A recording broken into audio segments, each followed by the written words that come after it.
On est dimanche après-midi, il pleut pas mal, tout est fermé. Bref, on se fait vraiment chier, donc bien évidemment, j'ouvre Pronote pour taffer un peu. Non! Je lance TikTok comme d'hab à mon habitude et je scrolle un peu et... Oh, qu'est-ce que c'est que ça? Oh, c'est bizarre. En vrai, il y a une vraie vibe, j'aime bien. Vas-y, je like. Je continue de scroller un peu plus et... Encore une. Ça fait des vues quand même en plus, hein. En plus, j'ai vraiment l'impression d'avoir déjà vu ça quelque part. Et au fur et à mesure des jours, de plus en plus. Genre vraiment beaucoup. À un tel point qu'à un moment, à force de liker et d'enregistrer, il n'y avait plus que ça. Le problème, c'est que je suis pas certain de comprendre. Qu'est-ce que je suis en train de voir? C'est quoi ce truc? Et là, j'en vois une vraie communauté en plus. On dirait une esthétique graphique à la Dreamcore un peu. Ça a une vraie identité. Ah, ok, je peux enfin mettre un nom dessus, ça s'appelle le Fruitiger Aero. En vrai, ça m'intrigue de plus en plus. Attends, quoi? Il y a même des boutiques pour acheter des objets en réel. Bon, il est temps de faire mes recherches. Le Fruitiger Aero, aussi appelé Web 2.0 Gloss, mais bon, on va garder Fruitiger Aero ou juste Aero parce que c'est plus simple, est un style de design et une esthétique large qui était beaucoup utilisé dans les publicités, les médias, les images stock ou encore la technologie physique environ de 2004 à 2013 si je comprends bien. En gros, c'est une vision du futur mais du passé, c'est-à-dire que c'est la manière dont les gens imaginaient le futur de 2004 à 2013. Ça se caractérise par l'usage du que... Oh putain. Queomorphisme. En gros, c'est des textures brillantes et lisses, avec une forte présence d'eau, de bulles, de verre et de reflets, de lentilles, d'herbes, ainsi que pas mal de technologies fictives avec des couleurs tranchées, généralement du bleu, du blanc et du vert. En vrai, c'est assez hypnotisant et personnellement, j'aime beaucoup la vibe que ça dégage. Le pire, c'est que la commu a l'air hyper active.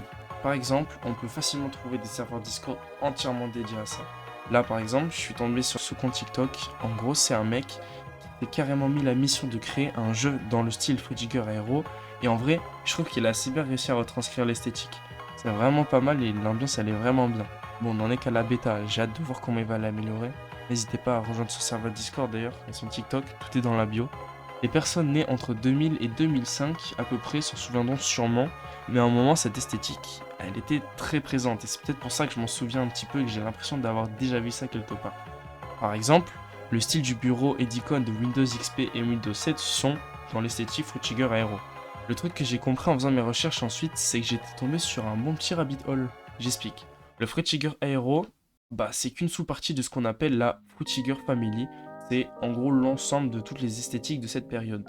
Comme mode catégorie extrêmement similaire, par exemple, dans cette famille, il y a le Fruitiger Eco, qui est une version où c'est le vert uniquement qui domine, avec une plus forte présence de végétation et c'est très basé sur l'écologie.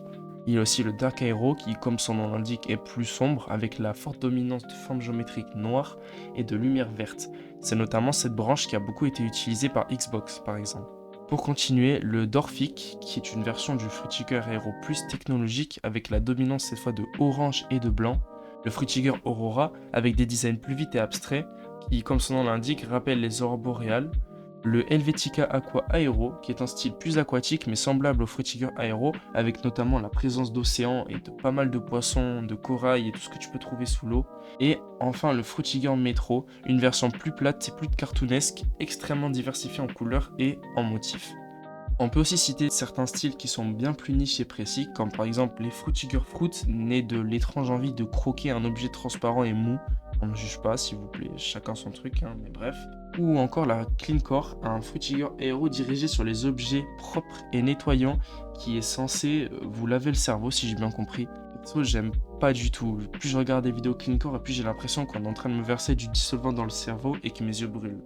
Bien évidemment, ensuite, j'ai essayé de comprendre qu'est-ce qui attirait autant les fans de ces esthétiques. Et j'ai quelques hypothèses. Tout d'abord, je pense que une grande partie de cette communauté est tout simplement nostalgique de ce genre d'imagerie. Comme j'en ai parlé dans ma dernière vidéo, les gens peuvent être nostalgiques des jeux à l'ancienne et tout. Là, c'est compréhensible. La deuxième, celle que je valide le plus, c'est tout simplement un regret de ces designs. Ils sont juste beaux en fait, on va pas se mentir. Je m'explique. On peut trier les esthétiques informatiques au fur et à mesure du temps en quatre grandes catégories. La première qui est apparue, c'est la Vaporwave. Même si le nom ne vous dit rien, je peux vous assurer que vous savez de quoi je parle. Ce genre de fond d'écran. Ce sont ce style d'image très néon avec des couleurs telles que le orange, le rose et le bleu cyan. Cette esthétique, elle a duré environ des années 80 à 90. Ensuite, elle a laissé place des années 90 à 2000 à ce qu'on appelle la cybercore. C'est plus métallique, plus robotique et plus virtuel et plus axé sur le bleu et le blanc, comme les écrans de chargement de PS2 par exemple. Personnellement, c'est mon esthétique préférée, j'aime vraiment beaucoup. Des années 2000 à 2010, bah justement le Frutiger Aero, et actuellement on est dans le flat minimalisme, et on va pas se mentir, c'est vraiment mieux. Tout est plat, vide et fade, ça perd toute son identité, alors que bah, le Frutiger Aero, c'est beau, la 3D rajoute vraiment un côté plus vivant et les couleurs sont extrêmement chaleureuses. C'est donc pour cela que je pense que des gens se réunissent dans des communautés comme le Frutiger et Hero et se partagent des astuces comme par exemple ce mec qui a fait toute une série TikTok qui explique comment changer son fond d'écran pour qu'il soit en raccord, changer ses icônes pour qu'ils soient en raccord et ajouter même des effets d'eau quand on touche à son écran pour être vraiment dans l'esthétique Frutiger et Hero. En vrai de vrai, un retour de ce genre d'esthétique ça ferait vraiment pas de mal.